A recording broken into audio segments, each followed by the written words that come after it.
Medical terminology ప్రకారం మనం కనుక చూసుకుంటే మెడికల్ మాఫియా అని అనాలా, లేకపోతే మెడికల్ మోనోపోలీ అనాలా, ఇవేమీ అర్థం కాని పరిస్థితి ఈరోజు పేషెంట్కి కలుగుతోంది. అంటే మరి మన రాష్ట్ర ఆరోగ్య శాఖ మంత్రి సత్యకుమార్ యాదవ్ దీన్ని పరిశీలించవలసిన అవసరం ఎంతైనా ఉంది. ఈ కీలక విషయం ఎందుకు చెప్తున్నానంటే MRTP act, monopoly restrictive trade practices act. ఈ యాక్ట్ ఏం చెప్తోందంటే మనకి నిత్యావసర వస్తువులు ఎంత అవసరమో మన ప్రాణాలను కాపాడుకోవడానికి దీన్ని కూడా నిర్ణీతమైన ధరల్లో అమ్ముతారు. అదే మెడికల్కి వచ్చేప్పటికి మెడిసిన్స్, ఇది అత్యవసర మెడిసిన్స్, మన ప్రాణాలను కాపాడేటువంటి మెడిసిన్స్ కొంతమంది కబంధ హస్తాల్లోకి వెళ్ళిపోతుందా, అంటే మోనోపోలీ జరుగుతోందా, దీనివల్ల పేషెంట్ ఏమైనా నష్టపోతున్నాడా, ప్రాణాలు హరి అంటున్నాయా, లేకపోతే మరి సామాన్య మానవుడు ఖర్చు పెట్టుకోలేని పరిస్థితికి వస్తున్నాడా? ఈ వివరాలన్నీ మీరు తెలుసుకోవాలంటే ఖచ్చితంగా ఈ వీడియోని స్కిప్ చేయకుండా లాస్ట్ వరకు చూడండి. ఎన్నో ఆసక్తికర విషయాలు ఇందులో వెల్లడించబడతాయి. అయితే ఇది చెప్పే ముందు Satya for the people live TV ప్రేక్షకులకు మాత్రం మీకు కనుక ఈ కంటెంట్ నచ్చినట్టయితే లైక్ బటన్ ప్రెస్ చేయండి. దీనివల్ల మిగతా ప్రేక్షకులు కూడా దీన్ని చూసే అవకాశం ఉంటుంది. ఎందుకంటే యూట్యూబ్లో మన లైక్ బటన్ కనుక ప్రెస్ చేసినట్టయితే టాప్లోకి తీసుకెళ్ళి చాలామంది చూసేటువంటి అవకాశాన్ని కల్పిస్తుంది. ఇది ₹1 కూడా మీకు ఖర్చు కాదు, మీరు సపోర్ట్ చేసినట్టుగా కూడా అవుతుంది.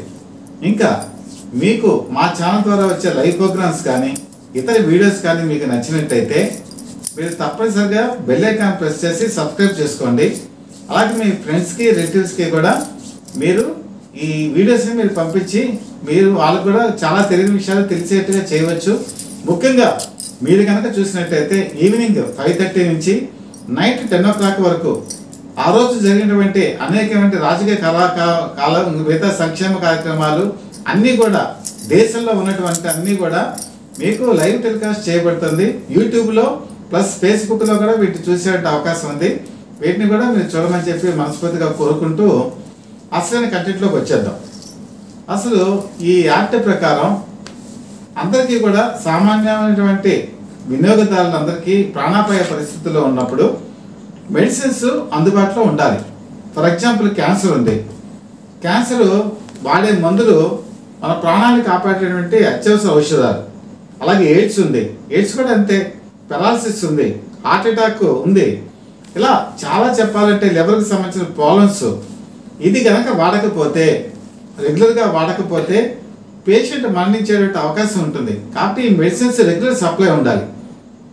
అయితే భారతదేశ ప్రభుత్వం ఇది అందరికీ కూడా అందాలనే ఉద్దేశంతో ప్రతిదీ కూడా చక్కటి చర్యలు తీసుకుంటుంది. కానీ ఇప్పుడు నోవర్టీస్ కంపెనీ ఉంది, అలాగే రోచి అనే కంపెనీ ఉంది. కంపెనీలు ఉదాహరణ చెప్తున్నాను నేను. ఇవి క్యాన్సర్ లాంటి మెడిసిన్స్ని మరి రక్షించడానికి వీళ్ళు మెడిసిన్స్ అందుబాటులోకి తీసుకొచ్చారు. అయితే ప్రాబ్లం ఎక్కడ వస్తుందంటే వీళ్ళు రాష్ట్రానికి సంబంధించి ఒక జిల్లా కాదండి, రాష్ట్రానికి చెప్తున్నాను, కేవలం ఒకళ్ళో ఇద్దరో మహా అయితే ముగ్గురికో వీళ్ళు సోలోగా డిస్ట్రిబ్యూషన్షిప్ ఇస్తున్నారు. అంటే వాళ్ళు తప్ప మిగతా వాళ్ళు ఎవరికి కూడా ఈ మెడిసిన్ అందదు. ఇప్పుడు కెమిస్టులు ఉన్నారు, కెమిస్ట్లో హోల్సేలర్స్ ఉన్నారు, రిటైలర్స్ ఉన్నారు, అలాగే ఎంతో మంచి నీతి గలటువంటి వాళ్ళు, అలాగే ప్రాణాలను కాపాడే ఉద్దేశం గల వాళ్ళు అనేక మంది కెమిస్టులు ఉన్నారు. అయితే వీళ్ళకి అందుబాటులోకి ఉందా అంటే నో, అందుబాటులోకి లేదు. వీళ్ళు కూడా వాళ్ళ దయాదాక్షిణాల మీద ఎవరైతే సోలో డిస్ట్రిబ్యూటర్ ఉంటారో, మోనోపోలీ డిస్ట్రిబ్యూటర్ అని కూడా అనుకుందాం, ఆ మోనోపోలీ డిస్ట్రిబ్యూటర్ దగ్గర నుంచి మాత్రమే తీసుకోవాలి. మరి వీళ్ళ పరిస్థితి ఎలా ఉంటుందో నాకు ప్రత్యక్ష ఉదాహరణ చెప్తాను. నా ఫ్రెండ్ ఒక అతను క్యాన్సర్తో బాధపడుతున్నాడు. అతను 6 నెలల పాటు వాళ్ళ కొడుకు దగ్గరికి వెళ్ళవలసిన పరిస్థితి ఉంది. సో మెడిసిన్స్ తీసుకెళ్ళాలి. సో డాక్టరు కార్పొరేట్ హాస్పిటల్లో చూపించుకున్నారు, రాశారు. ఆ మెడిసిన్స్ ఒక హోల్సేల్ డిస్ట్రిబ్యూటర్ దగ్గరికి వెళ్ళి ఆ ప్రిస్క్రిప్షన్ చూపిస్తే నేను మీకు ఈవినింగ్ కల్లా తెప్పించి ఇస్తానని చెప్పాడు. చెప్తే సాయంత్రం అయింది, మెడిసిన్ దొరకలేదు. కారణం ఏంటని చెప్తే ఆ డిస్ట్రిబ్యూటర్ ఏం చెప్పాడంటే నేను ఆ మోనోపోలీ డిస్ట్రిబ్యూటర్ ఎవరైతే ఉన్నారో వాళ్ళకి ఫోన్ చేశానని ఒక లిస్టు చదివాడు. ఆ లిస్టు చదివితే నాకు చాలా ఆశ్చర్యం వేసింది. పొద్దున 10 గంటలకి ఫోన్ చేశాడు. నేను పూజలో ఉన్నానని చెప్పి ఆ మోనోపోలీ డిస్ట్రిబ్యూటర్ చెప్పాడు. సరే కదా టైం ఇద్దామని చెప్పి 12 గంటలకు ఫోన్ చేశాడు. 12 గంటలకు ఫోన్ చేస్తే నేను మార్కెట్లో ఉన్నానని చెప్పాడు. 2 గంటలకు ఫోన్ చేశాడు, నేను భోజనం చేస్తున్నానని చెప్పాడు. 4 గంటలకి ఫోన్ చేస్తే నేను ట్రావెలింగ్లో ఉన్నానని చెప్పాడు. 6 గంటలకి మరి ఫోన్ చేస్తే నేను సినిమా చూస్తున్నానని చెప్పాడు. అంటే ఎప్పుడు ఏ ఫోన్ చేసినా కూడా ఏదో ఒక కారణం చెప్తున్నాడు, కానీ ఆ అమెరికా వెళ్ళేటువంటి ఆయనకి మాత్రం మెడిసిన్స్ ఇవ్వట్లా. సరే విసిగి వేసారి ఇంకా చేసేది లేక అదే విషయాన్ని మా ఫ్రెండ్ కూడా చెప్పాడు. ఫ్రెండ్ ఏం చేశాడు, డైరెక్ట్గా నెంబర్ తీసుకొని ఫోన్ చేస్తే వెంటనే రెస్పాండ్ అవ్వటం. అతను సినిమా థియేటర్లో కూడా లేడు, అతను ఉన్నట్టు ఆఫీస్లోనే ఉన్నాడు. వెంటనే ఒక హాఫ్ అన్ అవర్లో డెలివరీ చేయడం జరిగింది. అది కూడా ఎక్కడెక్కడ మోనోపొలీ రేట్సే, ఒక డిస్కౌంట్ కానీ ఏమి ఉండదు. అంటే డిస్కౌంట్ ఇవ్వాలని రూల్ కూడా లేదు. అది చెప్తున్నాను. అంటే ఈరోజు అసలు మెడిసిన్ అనేది ఏ విధంగా ఒక కబంధ హస్తాల్లో ఇరుక్కోబడింది, ఏ విధంగా చట్టంలో మనం ఇరుక్కుపోయాం. అంటే వాళ్ళు తప్ప వేరే వాళ్ళు సప్లై చేయలేనటువంటి పరిస్థితి. మరి ఈ దుస్థితికి కారణం ఏంటి? దీన్ని అడ్డుకునే వాళ్ళు లేరా? ఇప్పుడు కెమిస్టులు ఉన్నారు, కెమిస్ట్లకు ఒక యూనియన్ కూడా ఉంది. హోల్సేలర్స్కి ఒక యూనియన్ ఉంది, రిటైలర్స్కి ఒక యూనియన్ ఉంది, రెండు కలిపి ఒక యూనియన్ ఉంది. అలాగే విశాఖ సిటీకి ఒక యూనియన్ ఉంది, విశాఖ డిస్ట్రిక్ట్కి ఒక యూనియన్ ఉంది, అలాగే రాష్ట్ర వ్యాప్తంగా కూడా ఒక యూనియన్ ఉంది. మరి వీళ్ళు ఏం చేస్తున్నారు అంటే ఏం చేయలేని పరిస్థితి. వీళ్ళు ఫైట్ చేయలేకపోతున్నారు, నిస్సహాయ పరిస్థితి. ఎందుకంటే వాళ్ళని ఎదిరించేటువంటి పరిస్థితిలో వీళ్ళు లేరు. బలవంతులు ఎప్పుడు బలవంతంగానే ఉంటారు, బలహీనలు ఎప్పుడు బలహీనలుగా ఉంటారని చెప్పి మనం పూర్వం చరిత్రలో చదువుకునేవాళ్ళం. అంటే రాజు ఏం చెప్తే వాళ్ళ కింద పాలిగాళ్ళు అంటూ ఉండేవాళ్ళు, వాళ్ళు అదే చేసేవాళ్ళు. వాళ్ళు రాజుని ఎదిరించేటువంటి సత్తా కానీ లేకపోతే ధైర్యం కానీ లేదు. అలాగే చక్రవర్తి ఉన్నాడు, చక్రవర్తి చెప్పినట్టు రాజు చేసేవాడు. ఇప్పుడు డెమోక్రసీలో కూడా అదే జరుగుతుంది. ఎవరు బలవంతంగా ఆర్థికంగా బలోపేతమై అన్ని రకాలుగా సమర్థవంతమైన వాళ్ళని ఎవరు ఏమీ చేయలేరు అని చెప్పడానికి ఈ మోనోపొలీ అనేది రాజ్యం ఏలుతోంది. ఇది చరిత్ర చెప్పిన సత్యం, ఈరోజు మన నిజ జీవితంలో జరుగుతున్నటువంటి సత్యం. దీనివల్ల ఏంటి నష్టం? ఒకటి, ఆ మోనోపొలీ డిస్ట్రిబ్యూటర్ ఎవరికి సప్లై చేయదలుచుకుంటే వాళ్ళకే సప్లై చేస్తాడు, ఇష్టం లేకపోతే సప్లై చేయడు, ఒక కారణం. రెండోది, డ్రగ్ కంట్రోల్ డిపార్ట్మెంట్ ఎప్పుడైనా సరే వాళ్ళ మీద ఎటువంటి చర్యలు తీసుకున్నా, సస్పెన్షన్ వెయిట్ వేసినా ఒక 7 రోజులు కానీ లేకపోతే 14 రోజులు కానీ వాళ్ళు మూసేస్తారు. మూసేసిన తర్వాత మళ్ళీ ఆ మూసేసిన టైంలో ఆ మెడిసిన్స్ ఎవరికి సప్లై అవ్వదు. దీనివల్ల ఏం జరుగుతుంది?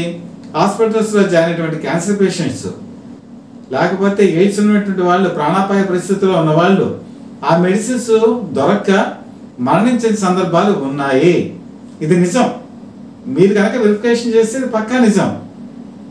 ఒక మనిషిని కత్తితో పొడిచి చంపేస్తే అది హత్య, కానీ ప్రాణాపాయ పరిస్థితుల్లో ఉన్న వ్యక్తికి మెడిసిన్స్ సప్లై చేయకపోతే దాన్ని హత్య అంటారా? లేకపోతే మానవీయ కోణంలో ఇంత దుస్థితికి వెళ్ళిపోతున్నామని చెప్పి అనుకోవాలా? ఇది ఒక్కసారి అందరూ ఆలోచించుకోవాల్సిన పరిస్థితి. బహుశా నాకు తెలిసి మంత్రి సత్యకుమార్ గారి యాదవ్ గారికి ఈ విషయం తెలిసి ఉండకపోయి ఉండొచ్చు. ఈ వీడియో ద్వారా ఆయన ఈ విషయం తెలుసుకొని దీనికి కారణమైనటువంటి వాళ్ళపై చర్యలు తీసుకోవాల్సిన అవసరం ఉందని చెప్పి అందరూ కూడా కోరుకుంటున్నారు. ముఖ్యంగా మరి దీన్ని నియంత్రించేటువంటి వ్యవస్థ ఏదైనా ఉందా? ఉన్నా కూడా ఇక్కడ ఏంటంటే డ్రగ్ కంట్రోల్ డిపార్ట్మెంట్ ఉంది. ఇది ఒక విధానపరమైన నిర్ణయాన్ని అమలుపరచడానికి ఉంటుంది, కానీ విధాన నిర్ణయం క్వశ్చన్ చేయడానికి ఉండదు. దాంతో వాళ్ళు ఏంటంటే నిస్సహాయ పరిస్థితిలోకి వెళ్ళిపోతున్నారు. వాళ్ళ పరిస్థితి కనుక చూసుకుంటే ఆంధ్రప్రదేశ్ రాష్ట్రంలో 3000 ఫార్మసీలకు పైగా ఉన్నాయి. రాష్ట్ర వ్యాప్తంగా 60 మంది మాత్రమే ఈ డ్రగ్ కంట్రోల్ డిపార్ట్మెంట్లో పనిచేస్తున్నారు. మీరు ఒకసారి ఆలోచించండి, వాళ్ళకి ఎంత అంతరమైనటువంటి బాధ్యత ఉందో. 3000 పైగా ఫార్మసీలని 60 మంది సిబ్బందితో రాష్ట్ర వ్యాప్తంగా చూడాలంటే ఎంత కష్టం. అంతేకాకుండా మన విశాఖపట్నంలో తీసుకుంటే ఎన్నో మెడిసిన్స్ తయారు చేసే కంపెనీలు ఉన్నాయి. ఆ కంపెనీల్లో వాళ్ళ స్టాండర్డ్స్ ఎలా ఉన్నాయి, వాళ్ళ క్వాలిటీ ఎలాగుంది, ఇది పర్యవేక్షించవలసిన బాధ్యత కూడా డ్రగ్ కంట్రోల్ డిపార్ట్మెంట్కే ఉంది. ఈరోజు చాలా చోట్ల, చాలా జిల్లాల్లో డ్రగ్ కంట్రోల్ డిపార్ట్మెంట్కి సొంత భవనాలు లేవు. అసలు వాళ్ళు సొంత కాళ్ళు పెట్టుకొని తిరుగుతున్నారు. ఇప్పుడు అధికారం వాళ్ళు ఉండి కూడా ఇప్పుడు పోలీసుకి పెట్రోలింగ్ వెహికల్ ఉన్నాయి, కానీ డ్రగ్ కంట్రోల్ డిపార్ట్మెంట్కి వెహికల్స్ కూడా లేవు. కాబట్టి వాళ్ళు ఓన్ వెహికల్స్లో ఓన్ పెట్రోల్ పెట్టుకొని తిరగవలసిన పరిస్థితి. ఎంతవరకు అని వెళ్ళగలరు, ఎక్కడైనా చెక్ చేయగలరు, ఎన్ని విషయాలు చూడగలరు. ఇది మాననీయ దృక్పథంలో చూస్తే అది కూడా చాలా ఇబ్బందికరమే. మరి ఈ కెమిస్ట్ యూనియన్స్ ఇవి విధానపరమైన నిర్ణయాన్ని క్వశ్చన్ చేసే పరిస్థితుల్లో లేవు. కాబట్టి దీన్ని సంస్కరించుకోవాల్సిన బాధ్యత ఖచ్చితంగా అధికారం ఉన్నటువంటి అధికార పార్టీకి ఉంటుంది. కాబట్టి వాళ్ళందరూ విన్నపం ఏంటంటే, ఎవరైతే మోనోపలి చేసి ప్రజల హానాలని హరి అనిపించేసి చేస్తున్నారో దాన్ని ఎక్కువ డిస్ట్రిబ్యూషన్ చాలా మందికి ఇచ్చేట్టుగా చేయాలి. ఇప్పుడు చాలా నిత్యావసరమైనటువంటి మెడిసిన్స్ ఇప్పుడు చాలా సమర్థమైనటువంటి డిస్ట్రిబ్యూటర్స్ ఉన్నారు, హోల్సేల్ డిస్ట్రిబ్యూటర్స్ ఉన్నారు, నీతిగా కెమిస్ట్లు ఉన్నారు, అలాగే ఫైనాన్షియల్ కెపాసిటీతో మంచి సర్వీస్ చేసే వాళ్ళు ఉన్నారు. అలాంటి వారిని ఏరి కోరి అలాంటి వాళ్ళకి ఎక్కువగా జిల్లాకి కనీసం ఒకటో రెండో కనుక ఇవ్వగలిగితే ఈ మోనోపలి అనేది పోతుంది. అలాగే కొంతమంది పేదలకి ఎక్కువ శాతం డిస్కౌంట్ ఇచ్చేటువంటి అవకాశం కూడా ఉంటుంది. కొంతమంది పాపం కొనుక్కోలేని వాళ్ళు ఉంటారు.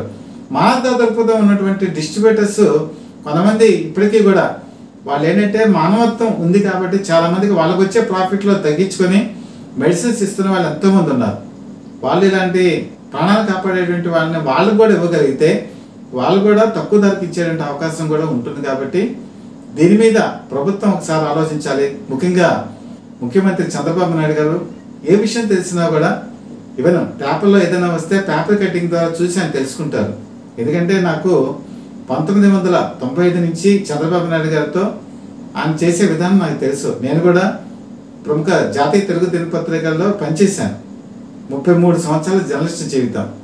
ఏ విషయం ఆయన నోటీసులోకి వచ్చినా కూడా వెంటనే చర్య తీసుకునేటువంటి మనస్తత్వం ముఖ్యమంత్రి చంద్రబాబు నాయుడు గారిది. ఆయన కూడా ఈ విషయాన్ని మానవతా దృక్పథంతో తీసుకొని ఈ విషయంలో ఏమైనా పొరపాట్లు కానీ ఉంటే సరిదిద్దవలసిందిగా అందరూ కోరుకుంటున్నారు. అలా అందరూ కూడా బాగుండాలని మనస్ఫూర్తిగా కోరుకుంటూ మీ దగ్గర నుంచి సెలవు తీసుకుంటున్నాను. నమస్కారం.